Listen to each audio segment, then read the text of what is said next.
ஒரு எம்பி கூட நான் ட்ரெயினில் போனேன், என் கம்பார்ட்மெண்ட்லேயே இருக்கிறாரு. நான் சார் உங்களுக்கு தான் பிளெயின் டிக்கெட் கிடைக்கல, எதுக்கு சார் நீங்கள் ட்ரெயினில் போகிறீங்கன்னு கேட்டால் அவர் சொல்கிறார், உங்களுக்கு தெரியாதா எதுக்கு, உங்களுக்கு தான் பிளெயின் டிக்கெட் இலவசமாக தான் அரசாங்கம் கொடுக்கல, எதுக்கு ட்ரெயினில் போகிறீங்க? ட்ரெயினில் போய் ஆக்சிடென்ட் செத்தா பாடியாவது கிடைக்கும், மேலே செத்தா எவனுக்கு பாடி கூட கிடைக்காது.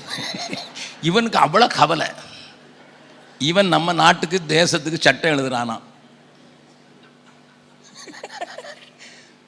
பிளேன் ஆக்சிடென்ட் ஆனால் மெரிஞ்சு போனால் யாருன்னு கண்டுபிடிக்க முடியாதா? இவரை யாருன்னு கண்டுபிடிச்சி என்ன செய்ய?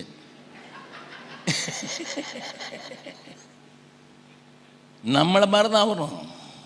நமக்கு கல்லறையில் தான் கஷ்டம். கல்லறை தோட்டம் கிடைக்குமா? நான் கல்லறை தோட்டங்களே தரேன் வா.